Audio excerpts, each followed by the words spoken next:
خدا اور محبت پارٹ نمبر 27۔ ایمان چلی گئی اور میں اس کے جانے کے بعد لندن آ گیا۔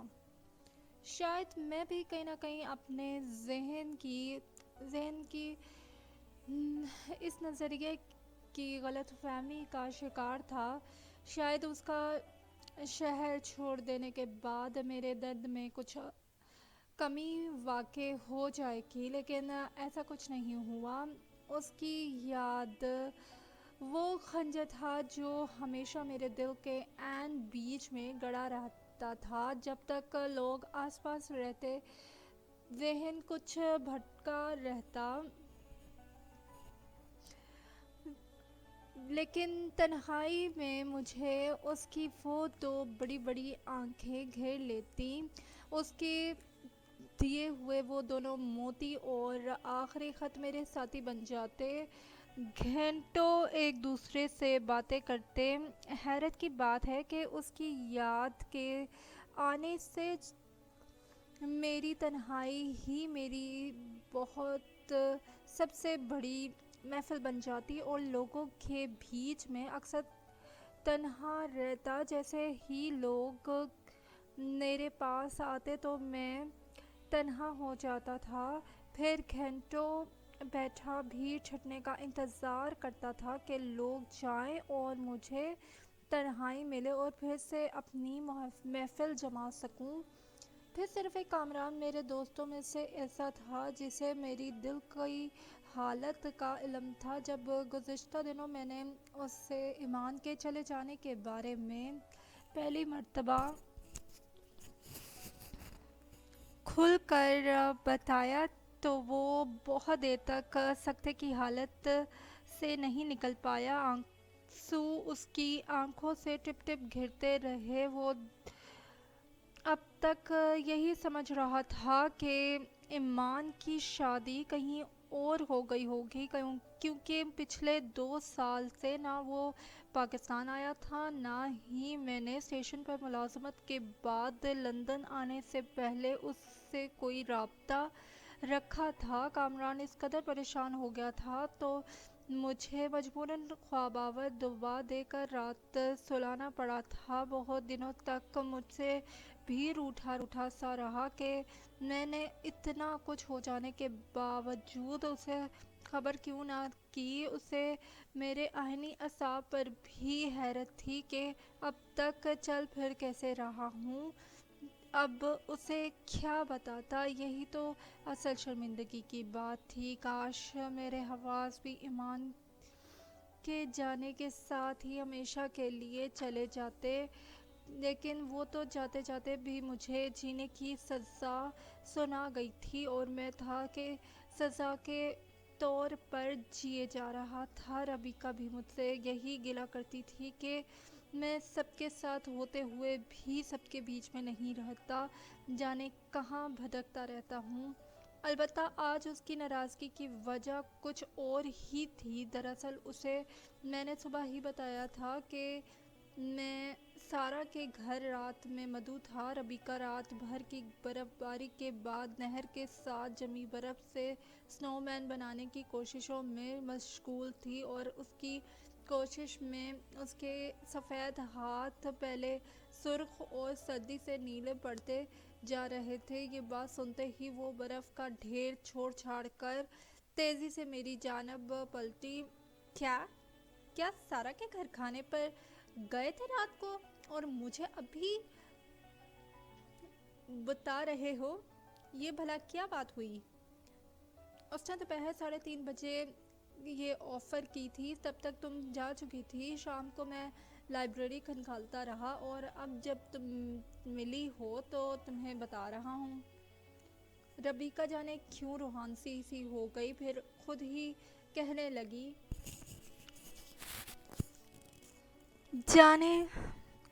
جانے مجھے کیا ہوتا جا رہا ہے۔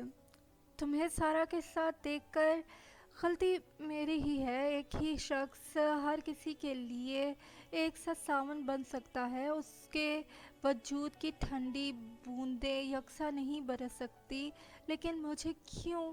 مجھے کوئی گلہ نہیں ہے، میرے لیے تمہارے وجود کا سہارا ہی غنیمت ہے۔ میں اپنے اس مقدر پر بھی بہت خوش ہوں۔ ابھی ربیکا کی بات مکمل بھی نہیں ہو پائی تھی کہ اچانک ہی سامنے سے سارا آتی دکھائی دی۔ اس نے موسم کی مناسبت سے گہرے سرخ بند گلے کی سویٹر اور کالی جینز پہن رکھی تھی، برف سے بچاؤ کے لیے بند جوتے پہن رکھے تھے اور ہماری طرف ہی چلی آ رہی تھی۔ اس کے کاندھے پر وہی جیکٹ تھی جو رات سردی سے بچاؤ کے لیے میں اس کے کاندھے پر ڈال آیا تھا۔ ربیکا میری جیکٹ کو اچھی طرح پہچانتی تھی۔ اس نے بہت غور سے آتی ہوئی سارا کو دیکھا اور پھر سے اپنے برف کے بنے پتلے کی طرف متوجہ ہو گئی۔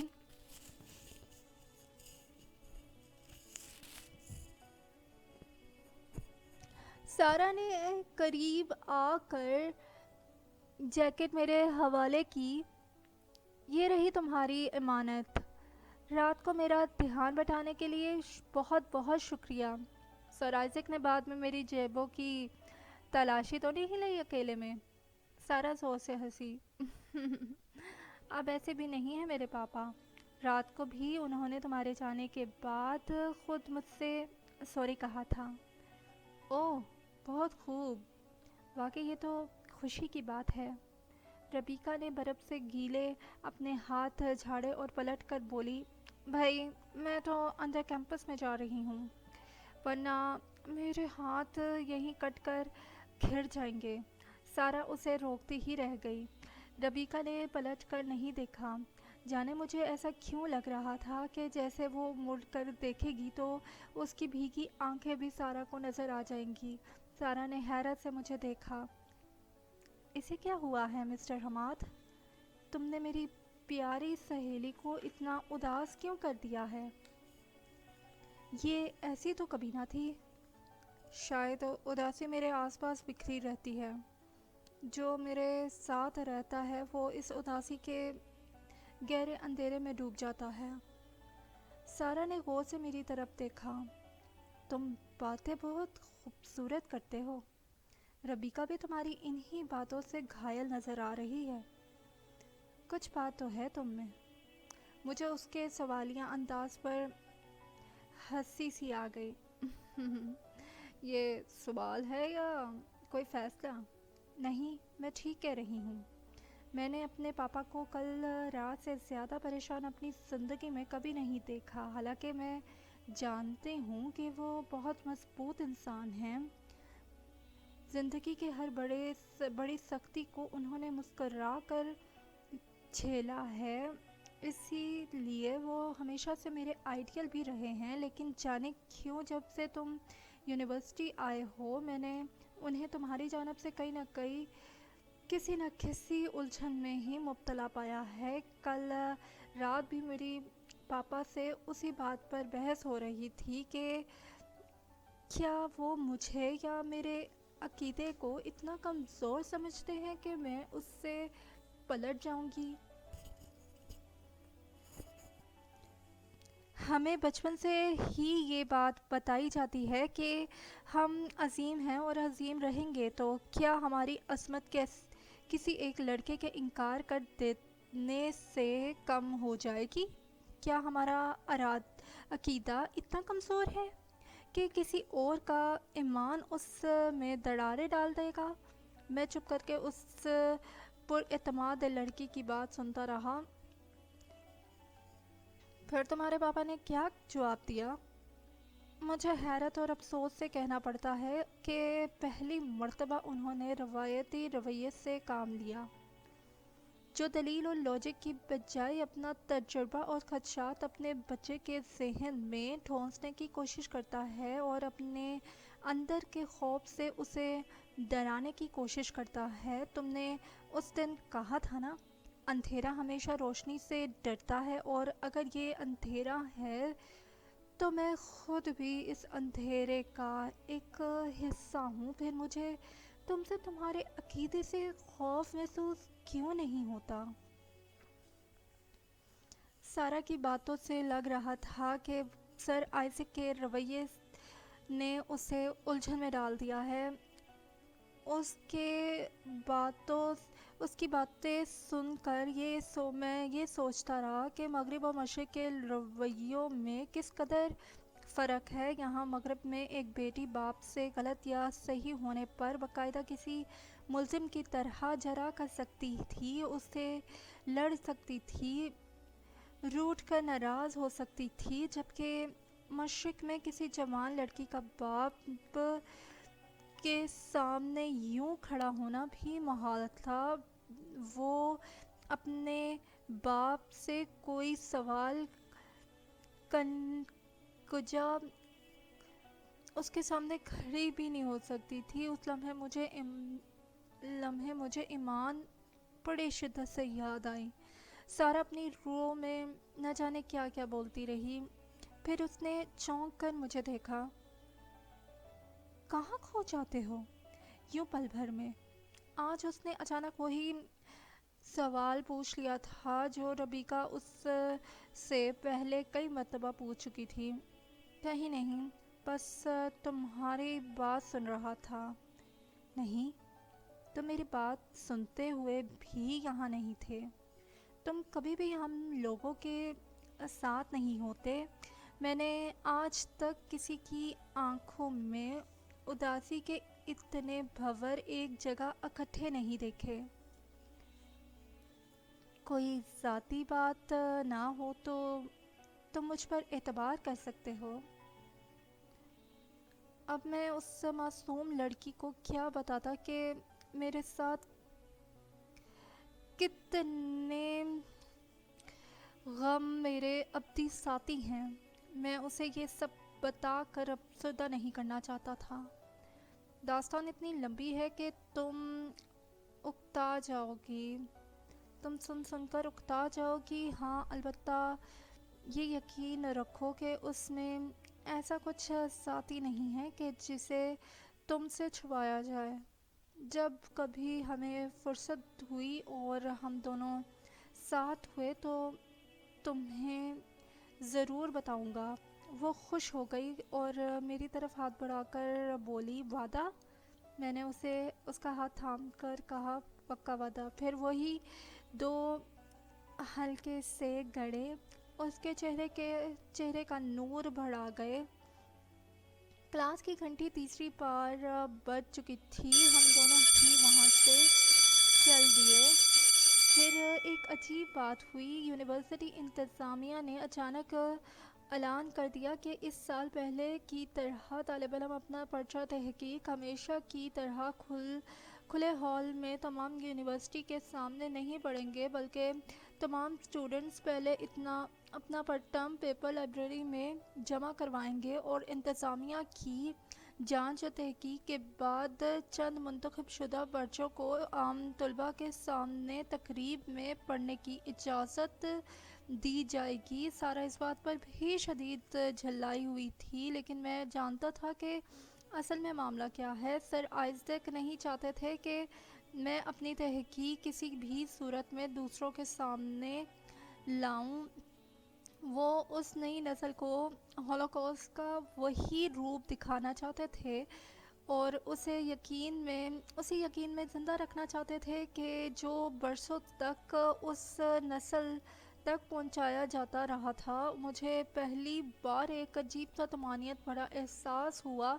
مجھے ایسا لگا کہ خود کو عظیم کہنے والے اصل میں مجھ سے خوفزدہ ہیں، میرے عقیدے سے خوفزدہ ہیں. اس کا مطلب تو یہ ہوا کہ خود کو عظیم کہلوانے والے کا حق اگر کسی کو ہے تو اصل میں وہ ہم ہیں، لیکن ہماری عظمت خود اپنے ہاتھوں سے گنوا چکے ہیں اور ان یہودیوں کو یہ ڈر ہے کہ کہیں ہم پھر سے اپنی اس عظمت گمگشتہ کو پا نہ لیں.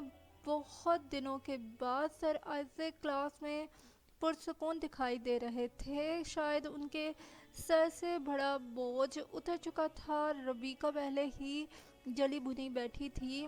اس نے چھٹتے ہی سر آئزک سے پوچھ لیا کہ اس مرتبہ اتنے سالوں کے بعد یونیورسٹی نے ٹرم پیپر سے متعلق اپنا اصول کیوں بدل لیا ہے؟ سر آئزک نے بڑے خوبصورتی سے کہا، یہ اندرونی معاملہ ہے، اور ساتھ ہی یہ بھی کہا کہ کچھ معیاری پرچوں کے ساتھ غیر معیاری پرچے بھی آ جاتے ہیں، اس لیے اس دفعہ منتخب شدہ پرچوں کو ہی منظر عام پر لایا جائے گا۔ ربیکہ نے کاغذ کی چٹ پر لکھ کر ایک چٹ میری طرف بڑھائی۔ اس نے لکھا تھا کہ کیا وہ سر آئزک سے براہ راست پوچھ لے کہ کہیں یہ پابندی میرے ٹرم پیپر کے موضوع کی وجہ سے تو نہیں لگائی گئی؟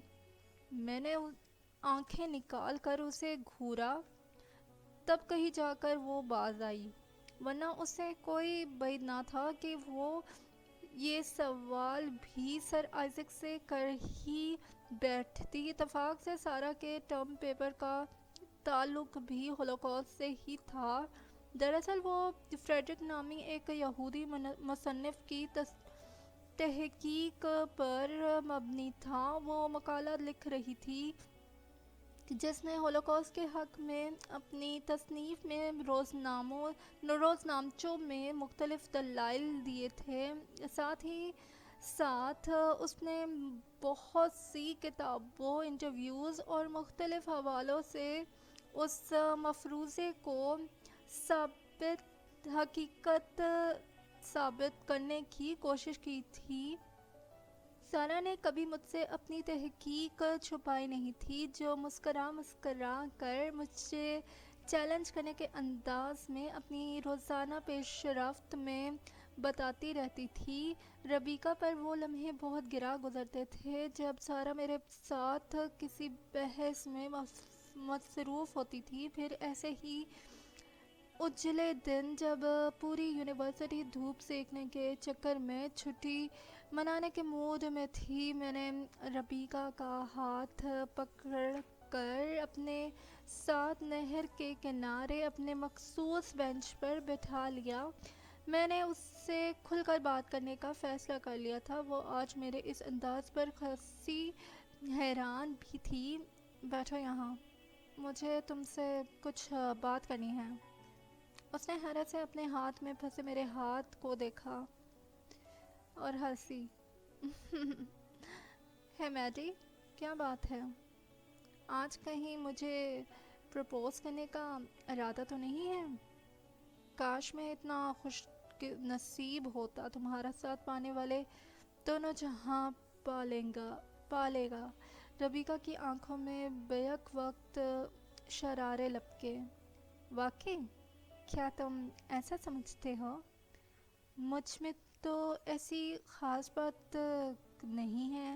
تمہارے وجود، تمہاری روح میں وہ سب کچھ موجود ہے دنیا کے کسی بھی نوجوان کی تمنا ہو سکتی ہو۔ تم جس راستے سے گزر جاتی ہو تو لوگ گھنٹوں وہاں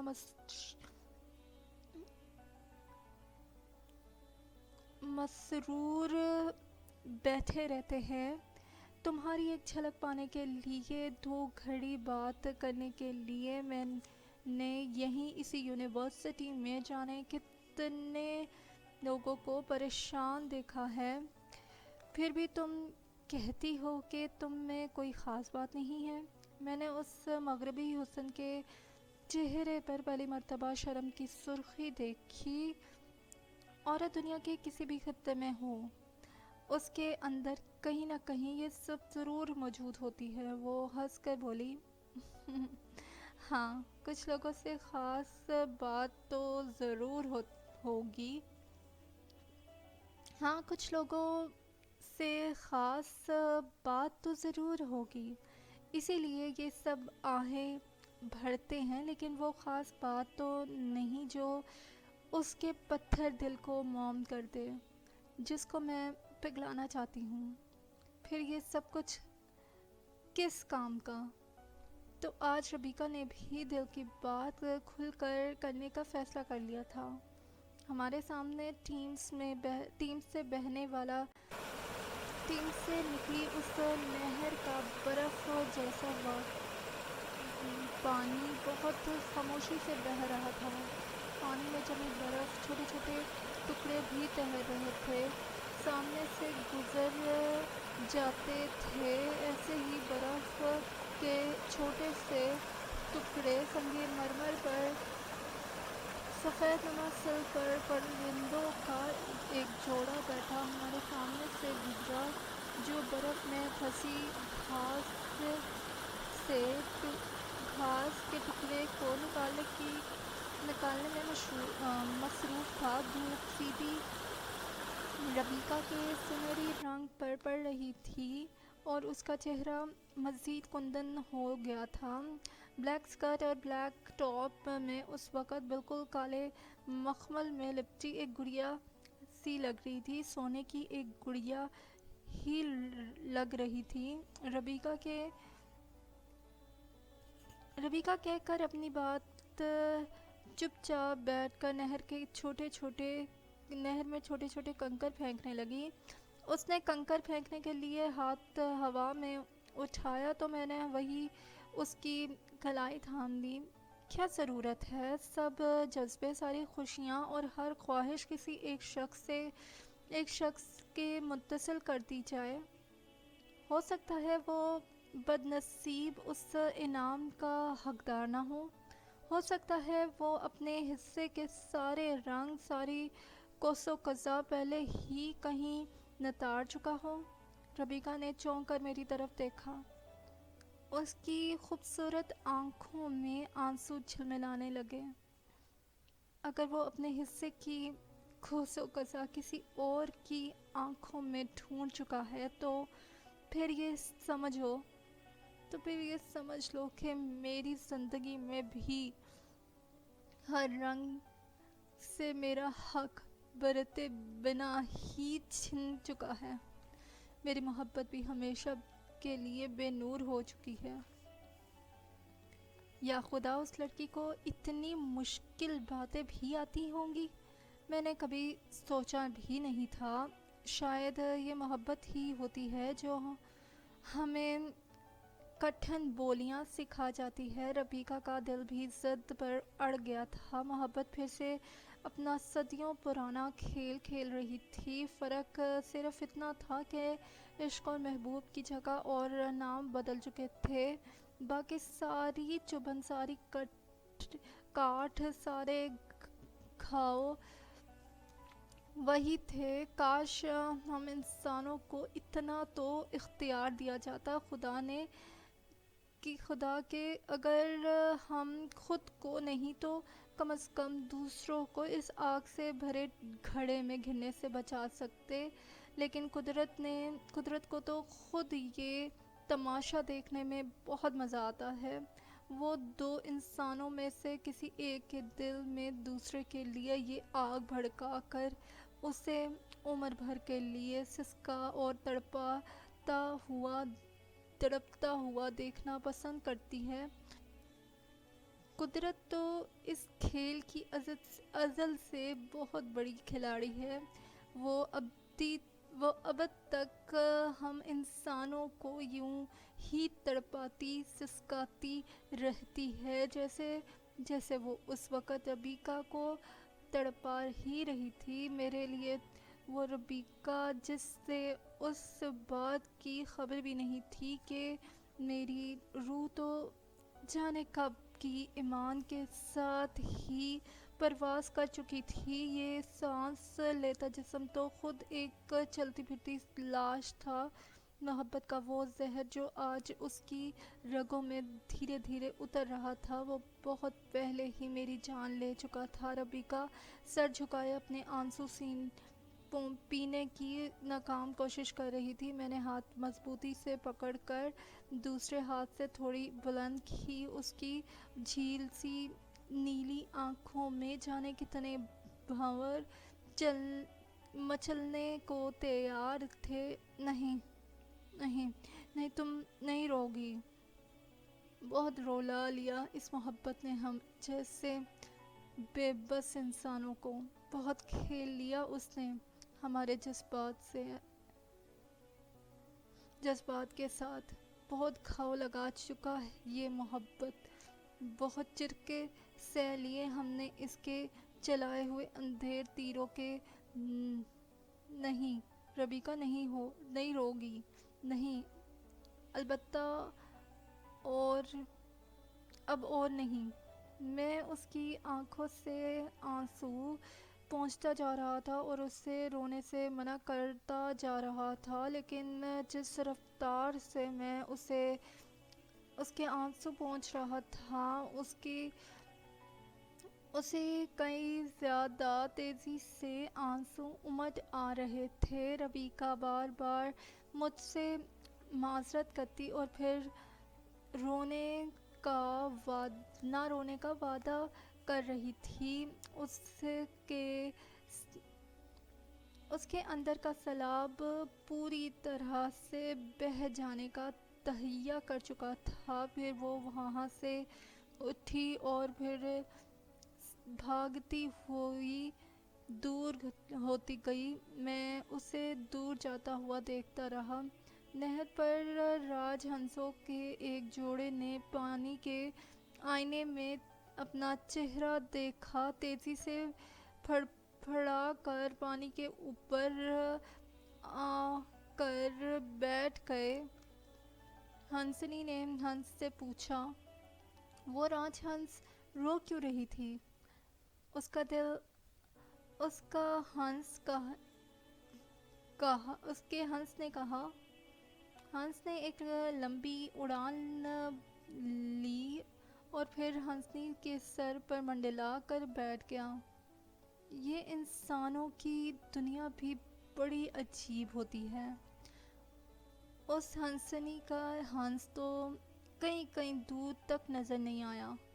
ایک ہنس وہاں نہر کے کنارے بیٹھا تو ہے، لیکن اس کی تو ایک اپنی ہنسنی کا ابھی کچھ پتہ نہیں۔ یہ کیسے بے جوڑ سے جوڑے بنا رکھے ہیں تقدیر نے ان انسانوں کے زمین پر۔ ان سے تو ہم ہوا کے دوش پر تیرتے راج ہنس ہی بھلے ہیں۔ ہم میں سے ایک کا تو اپنا جوڑا تو ہے، اور وہ اس کے ساتھ بھی تو ہے۔ ہنسنی نے ایک دکھ بھری نظر بھاگتی ربیکا پر اور پھر مجھ پر ڈالی اور پھر اپنے ہنس کے ساتھ ایک لمبی اڑان بھر گئی۔ میں وہیں اکیلا تنہا بیٹھا رہ گیا۔ اس دن کے بعد سے ربیکا بہت دن تک میرے سامنے آنے سے گریزا رہی۔ شاید شروع کے دنوں 2-3 دن تو وہ یونیورسٹی ہی نہیں آئی۔ میں نے اس کے فون پر گھر پر رابطہ کرنے کی بہت کوشش کی، لیکن سب نمبر بند ملتے تھے۔ پھر وہ جب یونیورسٹی آئی تو بہت بکھری سی تھی اور مجھ سے نظریں چراتی رہتی تھی۔ پھر ایک دن مجھے ہیومنرینگ کی کلاس میں ایک موقع مل گیا۔ اس دن کا موضوع تھا پا لینے اور کھو دینے کا احساس۔ مجھ سے جب سر آئزک نے اس موضوع پر بات کر لینے کے لیے کہا تو میں نے ایک اچٹتی سی نگاہ ربیکا پر ڈالی۔ وہ میری ہی طرف دیکھ رہی تھی۔ اس نے فوراً ہی جلدی سے نظریں جھکا لی۔ میں نے دراصل اسے مخاطب کیا، احساس اگر محبت کا ہو تو انسان میں اس میں کچھ کھوتا نہیں ہے، صرف پاتا ہی ہے، محبت چاہے یک طرفہ ہی کیوں نہ ہو۔ واقع آپ کو ایک خوبصورت احساس دے کر ہی جاتی ہے، چاہے دوسری طرف کا جذبہ اس کے ہم پلرا نہ ہو تو تب بھی محبت کسی سوداگر کا سودا تو نہیں کہ دونوں جانب کے پلڑے ہمیشہ برابر ہی رہیں گے۔ دوسرے کا وزن تو بڑھتا ہی نہیں ہے۔ اس کی محبت نہ کرنے سے ہماری محبت پر کیا فرق پڑتا ہے؟ محبت کسی صلے کی توقع میں نہیں کی جاتی۔ ہاں، اگر دوسری طرف سے وہی شدت موجود ہو تو سمجھیں انعام دگنا ہوتا ہے، لیکن اگر دوسرے کی کم نصیبی وہ جذبے سے محروم ہے تو پھر بھی اس بات سے اپنے حصے کا انعام نہیں گنوایا جا سکتا۔ زندگی بتانے کے لیے اپنے حصے کا یہ احساس، یہ انعام ہی کافی ہے، لیکن یاد رہے محبت کا یہ سفر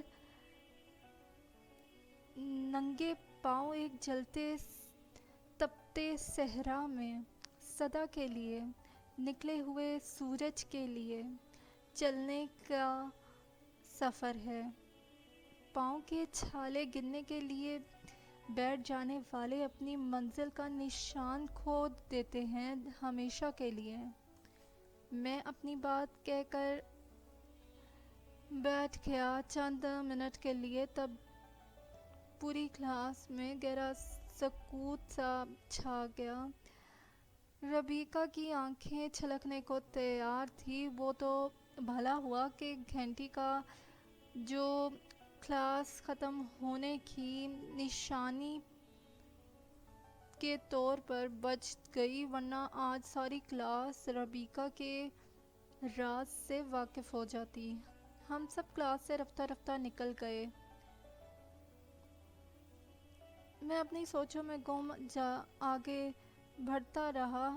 مجھے پکارتی جوزف کی آواز بھی نہیں سنائی دی۔ تیسری بار جب اس نے پکارا تو میں چونکا۔ وہ میرے پیچھے ہی تیزی سے آ رہا تھا۔ ہے مسٹر حماد، کیا کن خیالوں میں کھوئے ہوئے ہو؟ جوزف نے میرا ہاتھ تھاما اور جلدی سے مجھے لے کر یونیورسٹی کی مرکزی عمارت سے باہر نکل گیا۔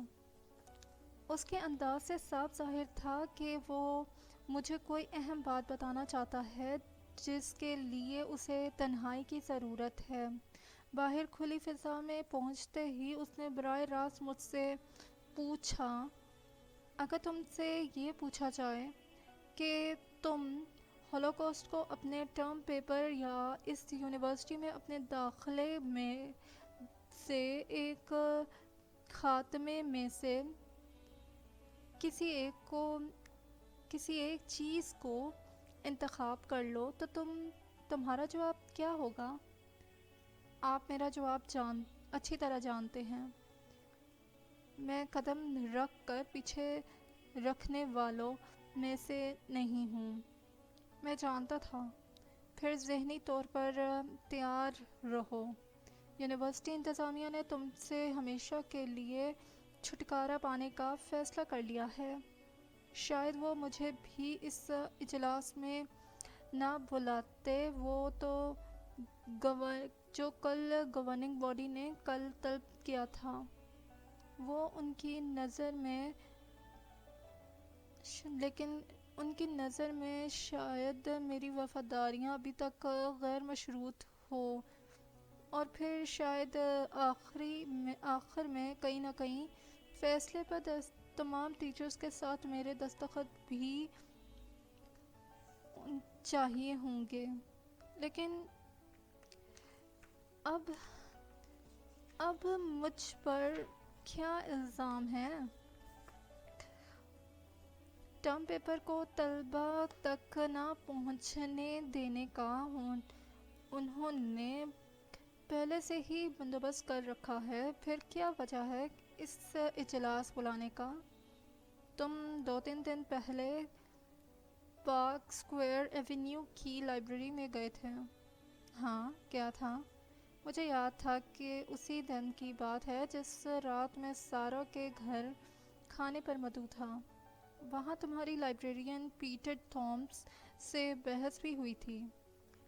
اس سے بحث تو نہیں کہا جا سکتا، بس وہ مجھے چند کتابیں دینے میں پس و پیش کر رہا تھا جو کہ لائبریری کی فہرست کیٹالوگ کے مطابق اسی لائبریری میں موجود تھی۔ لیکن یہ واقعہ تو یونیورسٹی کے باہر کا ہے، اسے انتظامیہ کا کیا تعلق؟ شاید تم نہیں جانتے، پیٹر خود بھی روسی نژاد یہودی ہے۔ اس نے یونیورسٹی انتظامیہ کو اس دن کے حوالے سے جب تم لائبریری گئے تھے ایک درخواست دی ہے کہ تم اس سے کتابیں نہ دینے پر دھمکایا ہے اور مذہبی طور پر ہراساں بھی کیا ہے۔ اس لیے تمہارے خلاف کارروائی کرنے کی درخواست دی ہے۔ مجھے شدید غصہ آ گیا۔ یہ سب فضول بکواس ہے۔ نہ تو میں نے اسے کوئی دھمکی دی تھی اور نہ ہی کسی بھی طور پر ہراساں کرنے کی کوشش کی تھی۔ یہ سب جھوٹ ہے۔